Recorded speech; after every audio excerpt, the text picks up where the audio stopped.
right. Hello, everyone, and welcome to today's webinar. So basically, I have with me Mr. Paul Misener, if I'm correct. It's close enough. Okay, and currently he's the Vice President of Global Innovation Policy and Communications at Amazon, and he's been working there for over 20 years. And he's also the founder of Amazon's Global Public Policy Organization. Thank you so much for choosing to speak today. You may have the floor now. Esther, thank you so much. I'm happy to be here. Thanks for inviting me. I hope you and everyone else on the webinar are staying safe and healthy. These are interesting times for sure. I've been talking about how Amazon innovates for a long time now, many years. You mentioned I've been with the company for over 20. But I can tell you that over those 20 years, Amazon's methods of innovation have changed very little. And so I'll talk about that in a moment. But I also always make a point of saying that, look, one of the mistakes large and small organizations, public and private, make is, especially when they're successful, is to hold off on innovation until something changes. So they have a successful product or service, their customers are happy with them, and they don't take the time to innovate because why bother? Things are going well. And then something will happen. A new competitor will come along, their patent will expire, new government regulation, a trade war, something like that, or an unforeseen large externality. And so here we are. So we have this pandemic, obviously, and there's sort of, in the context of innovation for organizations, there is both bad news and good news. Bad news is you no longer can wait. Everybody is going to have to innovate some way. And maybe it's a large part of their organization's work, maybe it's a small part, but it's hard to imagine many corners of the world at this point. That's the bad news. The good news is that everybody's in the same boat. So it's not a matter as if somehow your own organization must innovate and everybody else can just do what they've been doing. Everybody's going to be in this place.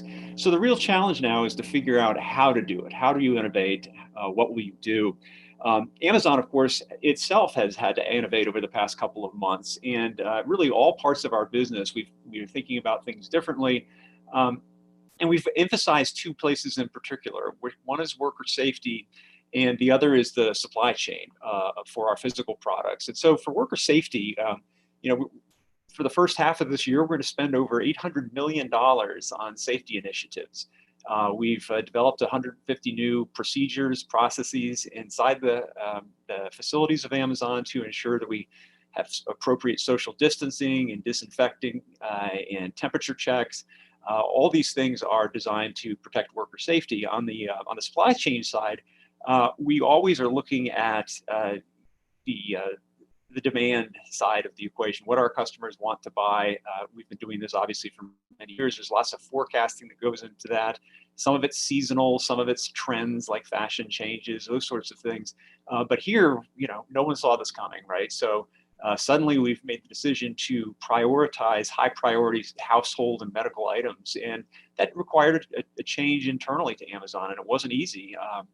And so we're going to be doing that, at least temporarily, in serving our customers that way. It's really gratifying to be in a position to be able to help out people who need a lifeline to these sorts of products and services. But and so all parts of the company. So we are just like you. We're having to innovate around this pandemic, and so I'll tell you a little bit about how we do it. But I think the important thing to recognize is that in the time of an externality like this, everybody's going to have to innovate, right? So I've said this before, but oftentimes a company that is sort of forward-looking, or an organization, it can be public or private, if they can choose to innovate not just in series, try one thing and then try a new thing and try another thing and see what works. It's better to be able to innovate in parallel, where you have several new things that you're trying. If you look around in the news these days, there are lots of great examples of this, where, for example, trying to find the best possible vaccine to fight against COVID-19, some innovators are looking at multiple types of vaccinations at the same time, knowing full well that some of them won't work out, some will. And this goes to the title of this webinar, which is Failing in Innovation. Failure is an inherent part of innovating. The reason is fairly straightforward, and that is if you want to innovate, you want to do something new. And to do something new, you need to experiment. And if you are experimenting and are sure of the outcome, if you know what the outcome of an experiment is, it really isn't an experiment at all. It's just a demonstration of something you already knew. So an experiment must be able to fail. And so failure is inherently part of innovation, including at Amazon. Now, within Amazon, we have what we call our leadership principles. These are the tenets that guide our operations in every part of the company all the time, from hiring to performance reviews to day-to-day decision making. And these tenets of operation, we call them leadership principles, but to be clear, they apply to all 900,000 of us. And so they're available on our websites around the world. So if you have an opportunity to check them out, please do. But one in particular stands out for me in the context of innovation, which is called "Our Right a Lot." Our right a lot. So that seems a little surprising because people should want to be right all the time. But the point is that when you're innovating, you can't be right all the time unless you're just incredibly lucky. And this is true of all sorts of innovations all around the world at all times. Some are just lucky. Someone will stumble on a new idea for a product or service, and it turns out that it's something consumers like or businesses like, and it works really well. But usually, those accidents can't happen in series. You can't have an organization that relies on accidental innovation all the time. You have to have a method. And so our methodology relies heavily on experimentation. And the whole idea is that we're always trying something new. Some things will work, some things won't. And the reason this is sustainable over long periods of time is that we're always doing it. And so the idea is that we know that many of the things that we're working on won't work out. They will fail, but that's okay because every so often one of them will work out in a very big way. Amazon Web Services, our cloud computing business, for example, no one thought in the mid 2000s that this online retailer needs to go off and invent cloud computing. I mean, no one was clamoring for it, but we had an idea that we had faced a challenge inside the company, and we were recognizing that other enterprises were facing similar challenges to, buying and maintaining computer hardware and, leasing software and paying developers to just run the system. We recognized that we had this challenge and others had the same challenge, and we thought, well, why don't we see if we can make this kind of thing available as a service? And cloud computing today has turned out to be pretty successful and popular simply because it so simplifies other enterprises' operations. Suddenly, to get in line, you don't need to hire all these software developers to do it. You can avail yourself of the services that cloud computing offers. And so in these kinds of times, I think services like AWS Activate, this is a way that people can try out new products and services, try out cloud. Just kind of get used to it. And especially in these times when we have to be remote from one another, it does feel like cloud kinds of services are particularly important. And you check it out. I do encourage you to try out cloud if you've not already. But the part of that "our right a lot" leadership principle, we'll call this is one of our tenets of operations, says leaders, meaning all Amazonians, work to disconfirm their beliefs. Work to disconfirm their beliefs. And so this is kind of a strange thing, but if you think about it for a second, we all as humans have a very strong confirmation bias. Whenever we have an idea, we find data points or examples or anecdotes that support our idea, and we tend to dismiss things that tend to undermine our ideas. So this is confirmation bias. It's part of being human. We actively fight against it. We say, look, if you got an idea, try to break it. Try to disprove it. Try to disconfirm your beliefs. And that's part of what experimentation is about. An experiment will never prove something to be true or right. That includes scientific experiments, but also experiments in business. You can't prove that something will be a success and that customers will really love it. But if you really try hard, you might be able to disprove it and figure out that this is not the kind of thing that they would want, or it doesn't work for whatever reason. And so what we try to do at Amazon is to work really hard to break our ideas internally. And if we fail to make the idea fail, then we have a sense that, yeah, it might be actually something customers like. And so then we can deploy it to them and see how they like it. And hopefully, we hope that they will. We have several examples of very public failures over the years. When I joined the company, late 99, early 2000, we were experimenting with something called Z Shops. And before that, we even had an auction site. Both of those things failed, but ultimately they led to the Amazon Marketplace, which is where third parties are able to sell through our website, and they can avail themselves of other services such as our warehousing. And so that success ultimately was based on two prior failures. And so Marketplace today, well over half the goods sold through Amazon are not sold by Amazon, they're sold by a third party.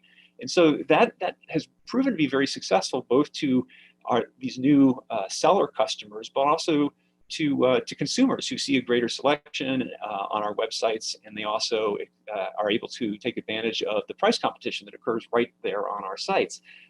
It's interesting to note, however, that at the time that we were experimenting with this, again, back 20 years ago when I was joining, the investment community didn't really like the idea of us allowing a competitor retailer coming on our website, essentially into our store and selling right alongside us. But we didn't view it that way. We viewed it as an opportunity for a new class of customers called sellers, and also the increased selection available to buyer customers. So it was a good thing, we thought, for customers, and ultimately has worked out. We have had a couple of other very public failures that have hurt more. The obvious example is we had a mobile phone product for a while, about 6 years ago, and we thought it was really cool. It had some nice features in it that I still think are pretty nice.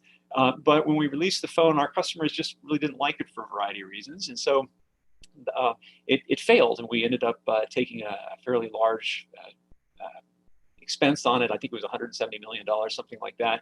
And so it obviously wasn't a commercial success.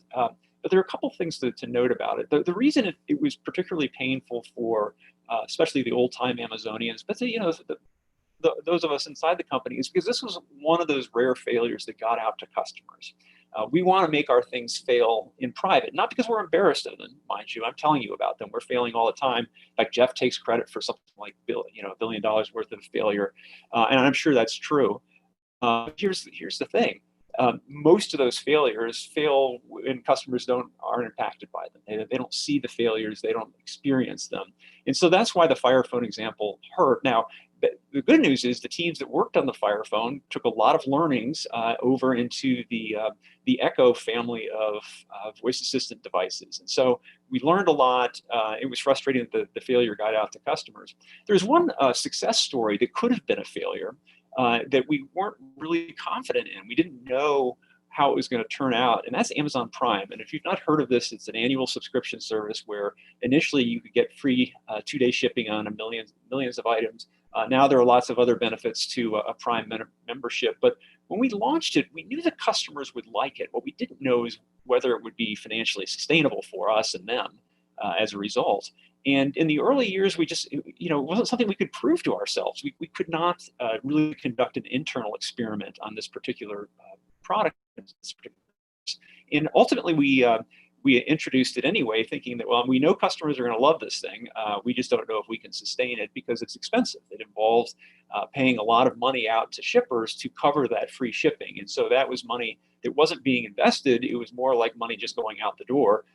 And so we didn't know if it was going to be sustainable. It turned out that it was. It turned out the customers loved it so much that it worked out for them and for us as well. So we're able to provide even more services through a Prime membership now. But that was one of those rare experiments where we really could not be sure internally whether this thing was going to work out. Other kinds of experiments we're doing all the time.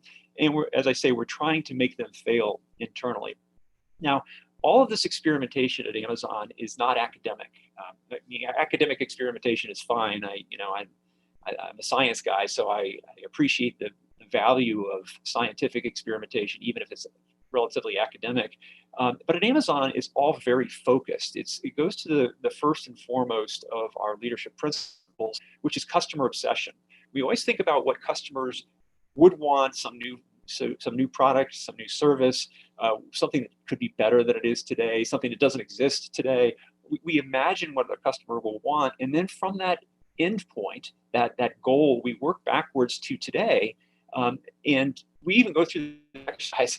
You may have heard about this, but this exercise we go through is when we have an idea for a new product or service, what we'll do is we'll actually draft the press release for it, even though the product or service doesn't exist yet. It isn't available yet, but we write the press release anticipating that the release will go out in months or usually years from now.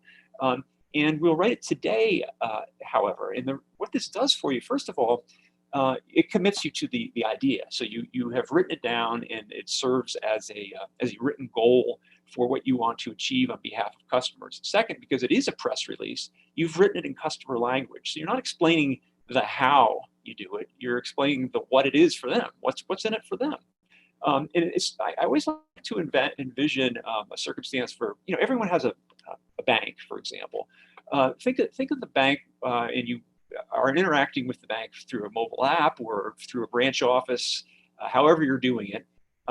And there's a new service that they have launched, and they're suggesting that you try it out. Well, how do you view that service? Do you sit there and you think about, wow, I bet people worked nights and weekends for months to provide this great service to me because they were working so hard, and I really feel sorry for all the hard. You don't think about any of that. You really don't. What you think about is, do I like this thing? Is this useful to me? It's a very selfish process, and I don't mean in a bad way. It's just human nature. You look at this and you say, do I want this service or not?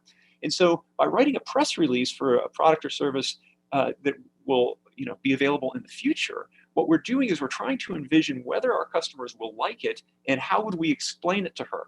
If she wants this particular service, we better be able to explain why. So writing the press release does these two things. It commits you to it, and it also is in customer language. The third thing that the press release does, and I think it's perhaps the most sublime aspect of it, is because you're writing a press release today for a product or service that's going to be available in the future, maybe years from now.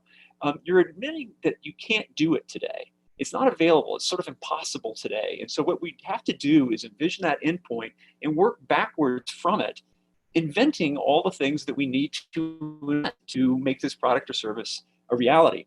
So customer obsession drives the innovation process at Amazon, as well as virtually everything else in the company. Of the 14 leadership principles, it is the first among equals, let's say.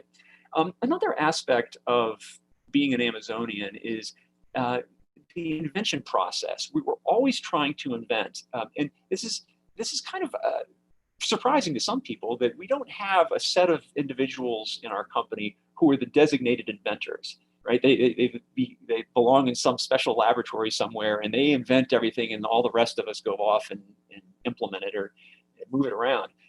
That's not true. Every single one of us is judged in part on our ability to invent and simplify products, services, processes throughout the company. So that includes even in the warehouses, where we practice what are called kaizens. I'm not sure you're familiar with this term, but it's a process that was built in the mid-'80s by Toyota in Japan.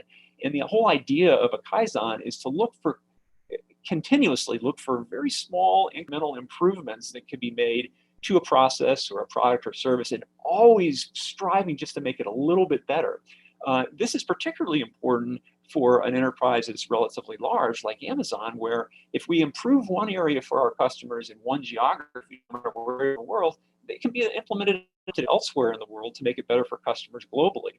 That's a very important part of Kaizen. Another part of Kaizen is imitation, where you see a process within your company or outside somewhere, or you observe some product or feature either internal to the company or externally, and you say, oh, that could be applied here too, in this small area. And again, so like inventing something small or imitating something and working it out, that's Kaizen.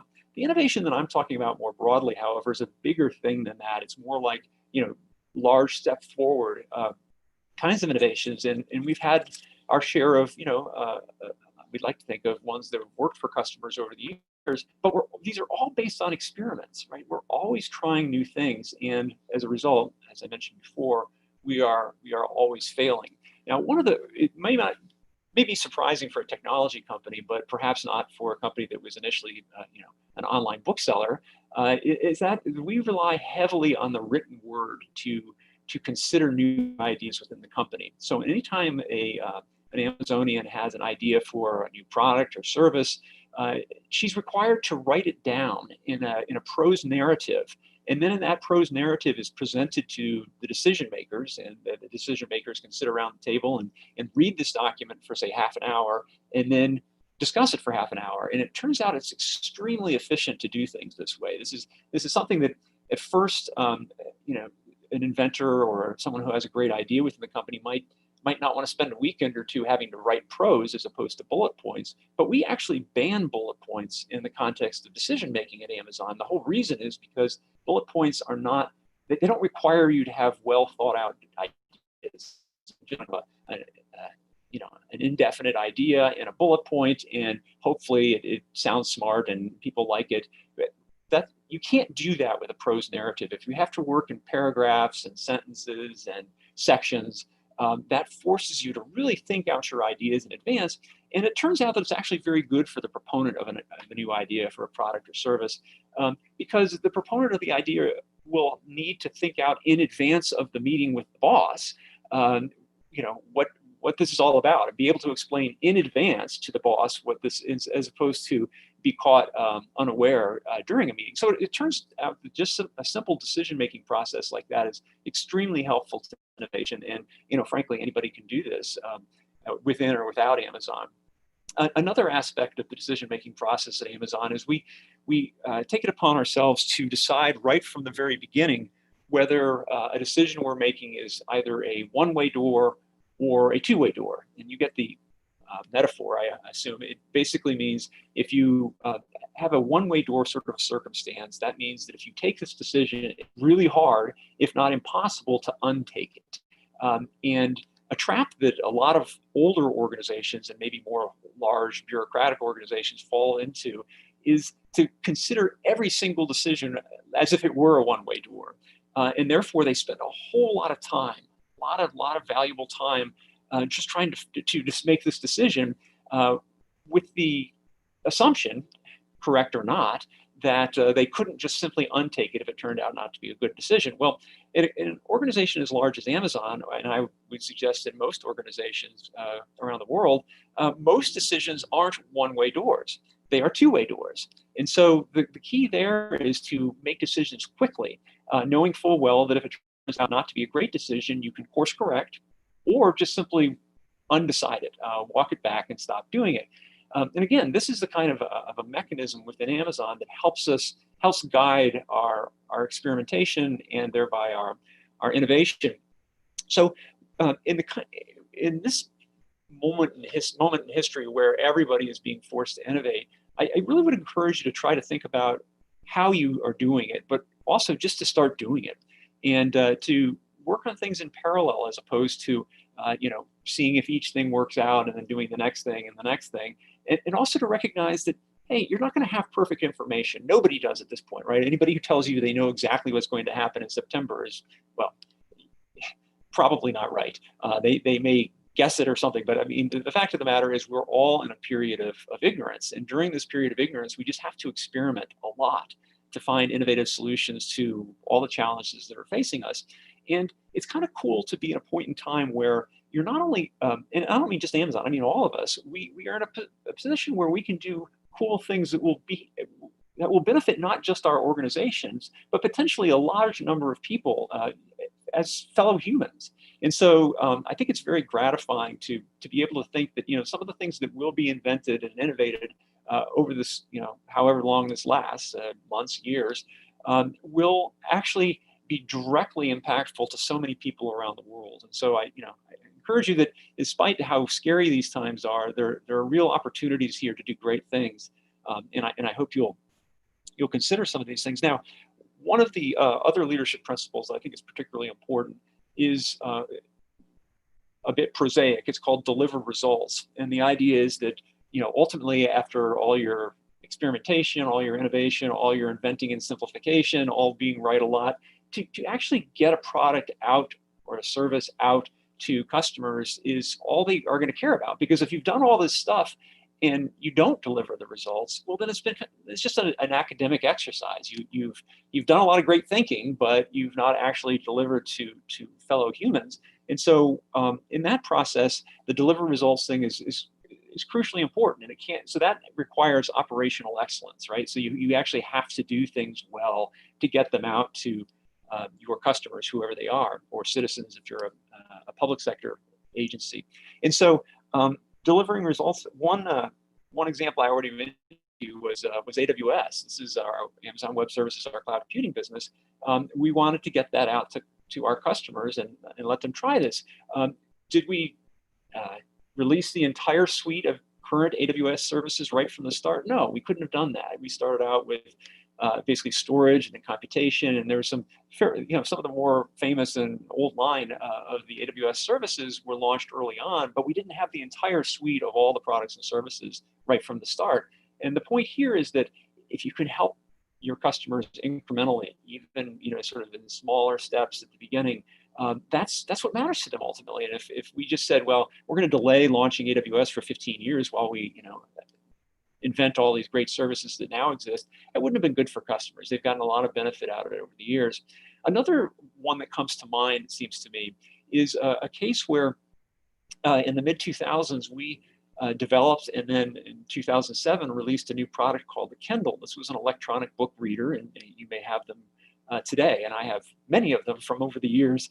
But the point is this, that nobody was clamoring for a replacement to the physical book, or an augmentation to the physical book, or a complement to the physical book. No one was asking for that. It's just that we had this idea that, hey, maybe it would be kind of cool to have a customer be able to get a book within 60 seconds of an order, or have thousands of titles available inside a device that you can carry with you on an airplane. I mean, those kinds of inventions, I think, are ones where you're not just waiting for customers to tell you what they want. I mean, you've seen this before, where maybe there are focus groups, or maybe an enterprise is just looking out and saying, gee, I wish they would tell us what they want, and we'll go do it.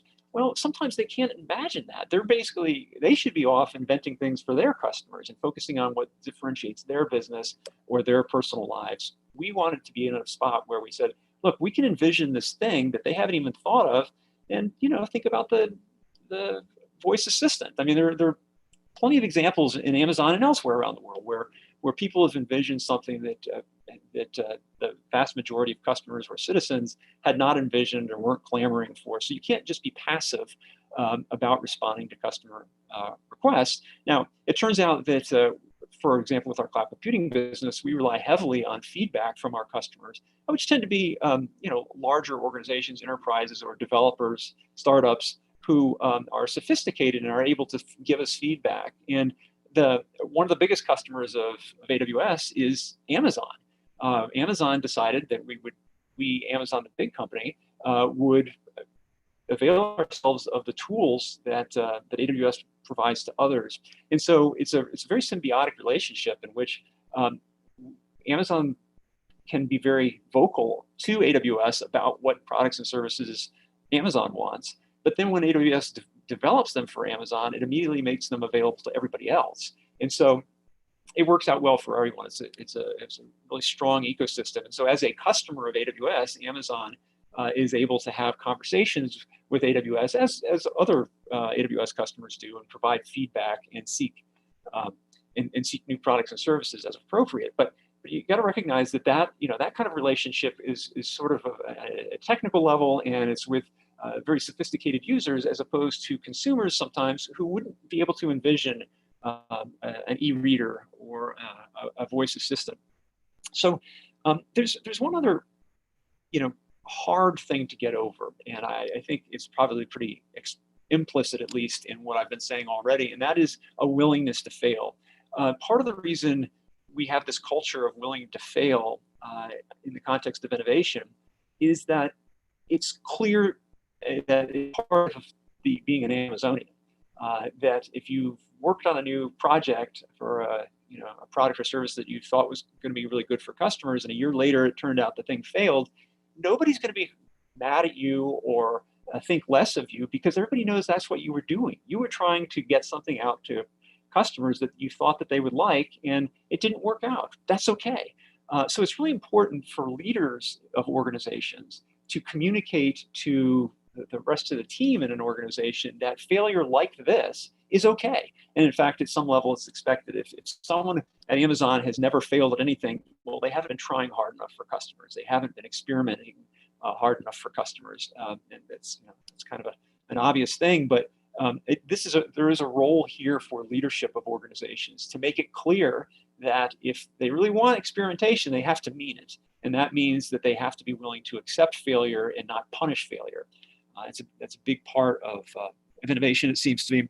So we're at about the half-hour mark. I could talk forever about this, and I'm happy to do it. I think I'd like to be able to take your questions at some point. But one other, kind of a fun aspect of innovation at Amazon is as we've grown, as we've become a larger enterprise, how do we maintain the startup culture, and how do we continue to maintain the culture that we've had for all these years, especially with so many newer employees? And it takes work. We spend a fair amount of time thinking about culture and communicating it to our teams, especially our newer, younger employees. One way is the way I do it. I like to go out and talk to newer employees and let them know that we really mean it. This culture thing isn't just an accident. This is what we really mean, and we don't make any claims that this is the best culture or the only culture. That's certainly not true. We just claim that it's the Amazon culture. And so part of the hiring process at Amazon, if you want to get hired at Amazon, you have to go through many interviews. And those interviews actually test the candidate not only on competence and are they kind, we want to work with this person, but whether she's lived up to particular of these leadership principles in her career to date. I mean, is it important for her to invent and simplify? And it's very difficult for any one individual to have great examples of all 14 leadership principles, but there has to be some level of commitment to the principles. And by the time the candidate has gone through the interview process and is ready to be hired, she's fully aware of what is important at Amazon. And so the culture kind of builds upon itself. People are selected and self-select into this culture. But at the same time, it does require work. We do continually focus on how we can maintain the culture and how we should maintain it on behalf of customers. One of the techniques we use, especially as we scale, is something called the two pizza team. And the idea is that when we face a new challenge or opportunity within the company, we often assign a group of individuals from maybe different parts of the company, but certainly from different teams within different parts of the company, to develop the idea, to develop a way to take advantage of the opportunity or to address the challenge. And we call it a two pizza team because it's designed to be numbered. The number of individuals could be comfortably fed with 2 extra large pizzas. And it sounds a little, I don't know, techie to have a process like that, but the whole idea is that we didn't want to set a firm number and say that you can't have more than 8 people on this team.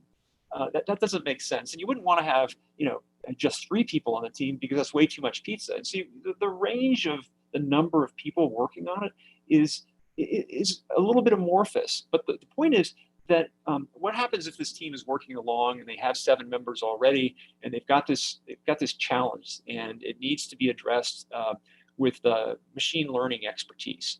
And you're aware that a woman down the hall, she is an expert in machine learning. She's available to join the team. But what if there were a hard limit that said 7 is the most people you can have in such a team? Well, that would be stupid because you would want her expertise. And so that is 8. Okay, that's fine. But then you might think, well, why don't you just have a no upper cap? You could keep adding expertise and adding it as needs arise. But the fact of the matter is, at some point, behavioral science shows that the team necessarily will fragment if you have too many members. And is that 10 people? Is it 11? Is it 9, 12? Somewhere in there where the team no longer behaves as a single team, which defeats the purpose of the whole 2 pizza team concept, which is to behave kind of like an insular startup. So these 2 pizza teams are always going throughout Amazon. They come into existence, they go out of existence. Some last for a while, like maybe months. Others go away very quickly, either because the challenge was addressed or because it was decided that this opportunity wasn't really a good one and they should move on. Then at some point, it does get operationalized. It does get put into some part of the Amazon organization in a more permanent way. And so, as I say, these things pop in and out of existence all over the place. if you are a startup today, if you are working for a small organization, say less than a dozen people, well, you already are a two pizza team. You sort of by definition, you are all the time a two pizza team. But as the organization grows, or if you're already in a large organization, say 100 people or 400 people, something like that, that organization really should be able to think about the ability to address challenges and opportunities with a very small team, at least at the beginning. It doesn't mean that they necessarily will implement whatever ideas they come up with. It just means that the initial team should behave as a startup. So in summary, this is one of the many ways we at Amazon really try to work to maintain the startup culture on behalf of customers, in spite of the fact that we've scaled so much over the years. So I think with that, Esther, I'm happy to take questions, and however you want to handle that, I'm happy to do it. All right, thank you so much, Paul. We have a question here that says, there's a question here that says, how much loss is Amazon willing or able to sustain for the sake of innovative failures? And how do you plan for financially enduring them? Yeah, it's a great question, and there really there's no firm answer. Although, as I say, Jeff takes credit personally for billions of dollars worth of failure, and he's made it very clear that even larger failures are coming. Amazon will continue to fail, and as we scale, we will have bigger failures. And so there's no upper cap to it. We're willing to take big bets, but the limit on that is that we will never bet the company. And so we never want to be in a position where we have the proverbial Hail Mary, or that we have to do something right now or else the company will be lost. And the way we prevent ourselves from ever getting to that spot is by always trying. If you're always trying, this is sustainable. And the reason is fairly simple. Unlike in sport, where no matter how good a team is and how bad its opponent is, the best the good team can get out of a single match is one win. So a football match, for example, could be 75-0, and the winning team gets one victory. Well, it's not true in business. Business can have, a victory of 1, or a victory of 10, or a victory of 10,000. And so what that means is that if you're always trying, many failures can be paid for with a couple of very big wins. And so things like Prime, things like AWS, things like Marketplace, these were big innovations and very successful ones, and they have paid for a lot of failures along the way. The key is we never want to be backed into a point where we're relying on one thought, one innovation to sustain the company, and that would be betting the company. So the lesson here is that if you're always experimenting, always trying, even as things are going well, then you don't find yourself in a position of needing to bet the company. All right, thank you for that. I hope, what's the person's name? Walter. I hope you're satisfied with the answer.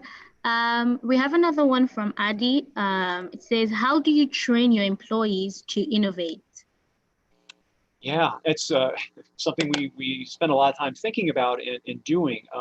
Part of it is cultural, where we make clear as part of the company culture, as outlined in our leadership principles, that experimentation and failure are okay and even expected.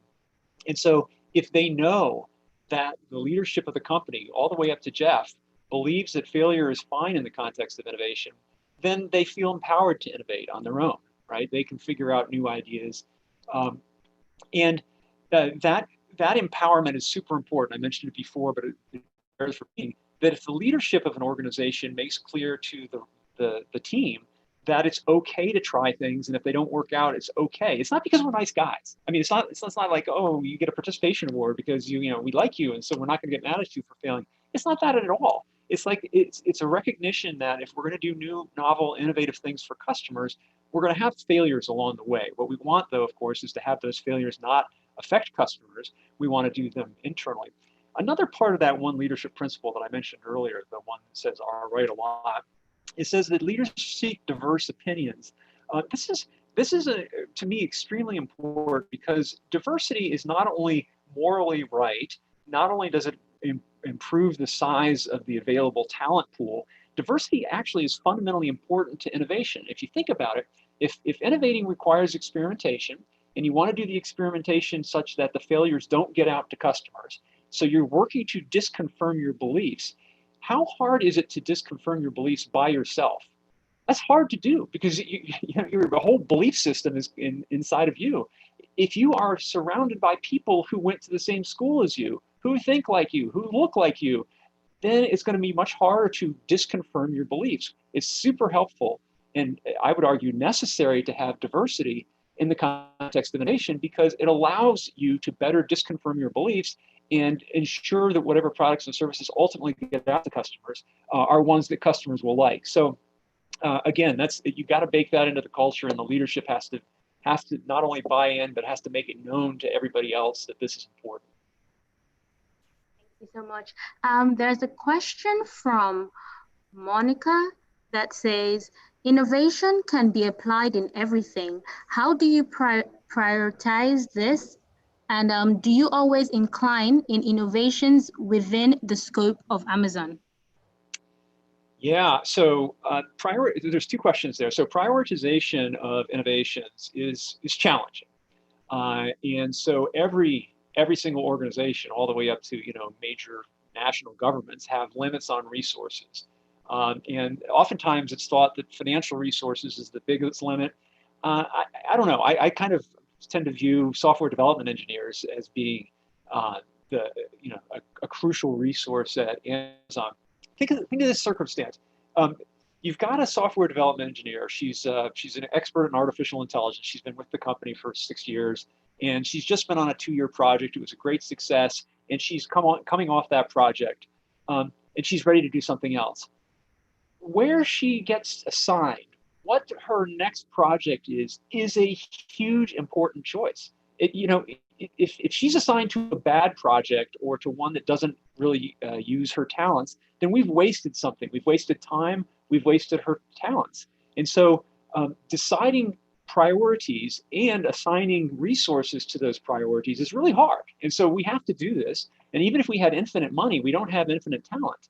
And so that kind of decision about where the next work will be is crucially important, and that does involve prioritization. It's hard to do. I don't think there's not an easy method by which this goes. Now, as the company grows, it's slightly easier simply because we have so many different projects and ideas in our minds about what we want to do.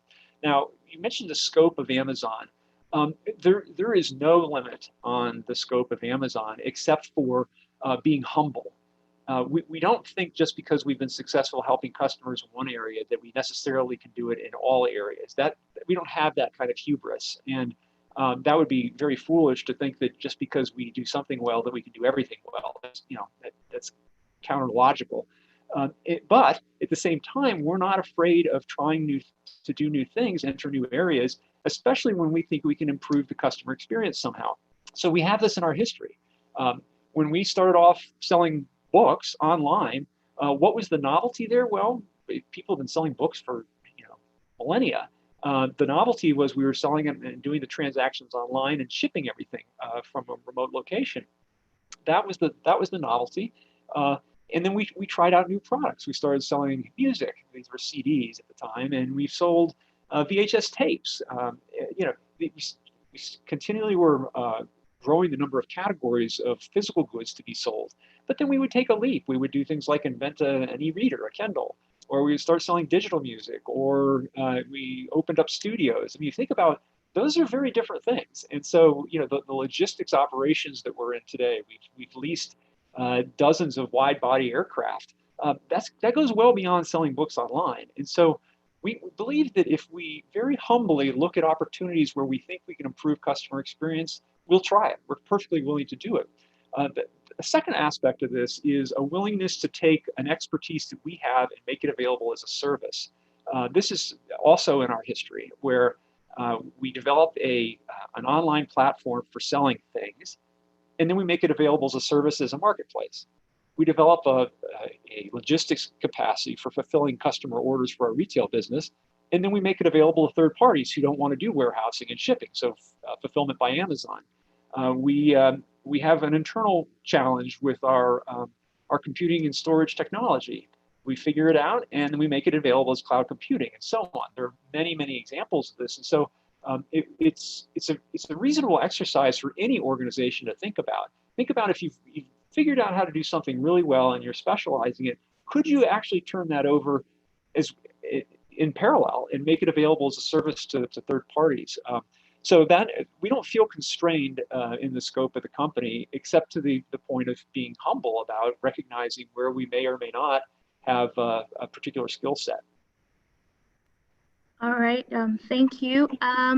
There's a question from Marta that says, is there a defined innovation process in Amazon and how do you manage it? You mean a single person? Well, it depends, Marta. If you're still on, you can just reply to his question. Okay, she said, or I think it's a he or she, yeah, she said, or a team. Is there a defined innovation process in Amazon and how do you manage it, or a team? Yeah, well, so the process is what I've been talking about. I mean, it really is those kinds of things, working within those leadership principles, a willingness to fail, a customer obsession, really focusing on a product or service that ultimately would go to a customer as it's not academic, making sure we always deliver results with operational excellence. And so that is the methodology, and everyone within the company, again, all 900,000 of us are required at some level to be involved in that process, including inventing and simplifying processes and so forth. As far as a team goes, I think it is a surprise that a technology company like ours does not have just a dedicated innovation team and everybody else, implements it. We're all required to be innovative. It's not just one team. Now, we each have different skills, and so there will be people with very deep understandings of information systems, for example, or data science. These are people that have worked all their careers and their academic lives to be experts in the field of data science, for example. They have their PhD and they've done all sorts of great work over the years. It's not like everybody, including me, I could not walk into that job and do it. There's just no way. I'm not smart enough. But the point is that they are innovating in their area of expertise. I'm innovating in my area of expertise. And so all of us are doing this, but recognizing that specialization is part of what makes humanity so special, is that we each can have expertise. And if I may say so, I think one of the flaws in current political thinking in so many places around the world is that somehow expertise is a bad thing. I think it's what makes us human. Because if you went back 2,000 or 3,000 years and you ask, what does the person on the street do? Well, they're either some sort of an animal herder or a farmer. And that was kind of the extent of the professions available. I mean, there were a few specialists, but not many. But today, we're all specialists, and it makes society so much more efficient, stronger, and more interesting, frankly. And so within our areas of specialization, all Amazonians are required to be innovative. Okay, thank you. I think you partially answered this right now, because Julio asked, when you build a team, what is the more important criteria? Should they be multifunctional or specific skill-based team? So I think you kind of answered that, but if you'd like to say something else, then. Yeah, I'd like to say it's not an either-or thing. I mean, if everyone is so hyper specialized on a team that they don't even know how to talk to one another because that's their specialty, that's a problem. So you wouldn't want a team made up of only specialists. It feels like one of the best groupings that I've seen is one where you recognize you need some expertise in a few different areas, say it's 3 or 4, and then you recognize that there are some more generalists who can work with those 3 or 4 to figure out how it all fits within Amazon or within an organization within Amazon. And so I think there's a need for both, people who are more general, people who are more specific. And it seems almost funny to say so, but even generalists are specialists at being generalists, right? So that kind of specialization involving being a generalist is an important specialization as well. Okay, thank you. There's a question from YouTube that says, What was or is Amazon's core value or vision, and has it changed? No, it hasn't changed. And thanks for the question. When I when I interviewed with Jeff in late '99, I remember just being so impressed with his passion about customer obsession. The way he talked about it, the way he thought about it, he really meant it. This wasn't sort of a marketing slogan at all. This was how he intended to run this business and how he has. And so I've seen that customer obsession not change at all over the 20 years I've been with the company.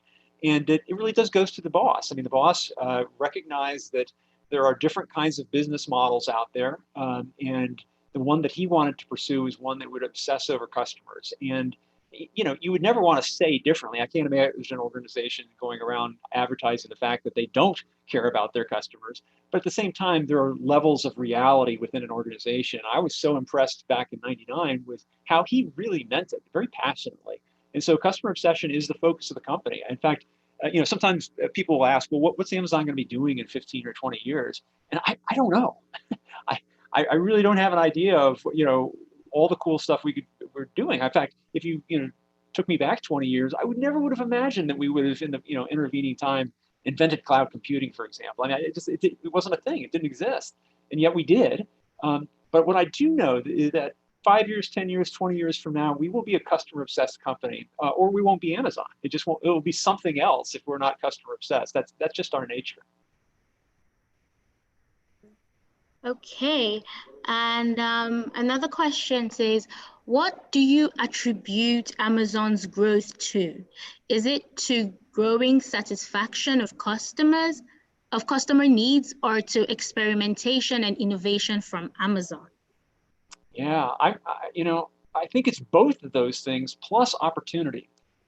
So think about it this way: because we are customer obsessed, we have a very focused innovation process, and that's what we've been discussing today.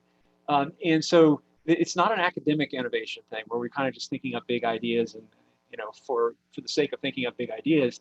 No, it's because we are obsessing about customers that we innovate. So those two things aren't we view them as kind of together. I mean, it's sort of both things simultaneously. But there's also tremendous opportunity out there. If you just think about the retail business, this is our oldest line of business, is the retail business. Still well under 10% of retail around the world is online. So over 90% of retail around the world is offline still. And in fact, even in the countries where e-commerce has been around the longest, say the US and in Germany, still online kicks up on the order of, guess around 10, 12% at most. It really is that's the maximum. So we're saying that like well over 80% of retail remains offline. And that's one prediction that I think a lot of the pundits got wrong. If you remember the time back in the late 90s, everyone was expecting, e-commerce to be, 60, 75% of retail within, 10, 15, 20 years. And it just hasn't happened that way. So there remains tremendous opportunity for those who are already doing this, and also tremendous opportunities for those who aren't already. And so, you need look very far to see some really innovative business models that have popped up in the past 5 or 10 years, and they fulfill needs that we didn't even anticipate. I mean, Uber and Lyft, for example, everybody had bad taxi experiences, but I think it's genius to have thought up this kind of, this sort of an idea. So, customer obsession, innovation, and tremendous opportunity should drive all of us in businesses like ours. Thank you. We have about 7 more minutes. There's a question from Jamie, says, how do you see the relationship between technology adoption and innovation? I think it's symbiotic. I'm a lawyer now, but I was an electrical engineer, computer scientist. And back when I was getting my degrees, you had to be an electrical engineer, computer scientist to use a computer. I mean, it was that complicated and that challenging. And so much of what innovation is today is to simplify systems that are inherently very complex. And so I think adoption will follow as things continue to get easier and better. I mean, it's hard to imagine us sitting around, typing at a keyboard 20 years from now. I really hope that there are better interfaces. And I don't mean touchscreens. I'm an old guy, so I kind of miss my keyboards. But touchscreens to me slows down things. But there's got to be even better ways for humans to interact with technology. And so adoption, I think, will go up as ease of use goes up. And you shouldn't have to be a technical person to figure out your computer. And there still are challenges. I mean, seriously, everybody who's over the past month and a half tried to set up their own webcam in their home, it's not totally simple. It's getting better. It's certainly better than it was 10 or 15 years from now, or ago rather. But the fact of the matter is, it will continue to improve, or at least it should. And I anticipate that it will, and that will drive adoption, and adoption will drive innovation and urge. So it's a virtuous circle. Okay, and the last question is, how do you spot opportunities for innovation at Amazon? We do our best to just think about what we would want as a customer, how we would improve things, look for opportunities where things aren't going well for customers. And we're not the only ones. I mean, let's be clear that Amazon does all these things, but we don't claim we're the only innovative company. It really is. It's a great time to be a consumer right now, because a lot of enterprises are working really hard to do innovative things for consumers. And so, some of us will succeed, some of us will do better than others. It's hard to anticipate who does what and when, but the reality is that the level of interest in doing innovative things has never been higher. I mean, it's so directly beneficial to consumers. Now, there are hiccups along the way. I mean, we've seen examples where product gets out to consumers and it's not as good as they had hoped or whatever. But at the same time, if everyone is always working towards applying technology to consumer needs or challenges, then we'll all be better off. I mean, think about this conference that you pulled together today. This would not have been possible 10 years ago, right? It's just, I mean, think about all the people who are relying on broadband to participate in this conference. So Esther, I mean, this is congratulations to you for pulling together technology to benefit the participants in this webinar. Thank you so much. Thank you so much, Paul. I really appreciate it. It's a great pleasure having you on our platform, and hopefully some other time we'll have you once again. I have learned a lot, and yeah, thank you so much. I believe there aren't any more questions, and if there's anything you'd like to say before we go off. Well, stay safe, stay smart, stay innovative, and I do look forward to the in-person meetings again sometime, hopefully soon, and maybe it'll be with the elbow bump as opposed to the handshake, but that'll be fun too. So I look forward to that day, Hester. Thank you so much, Paul.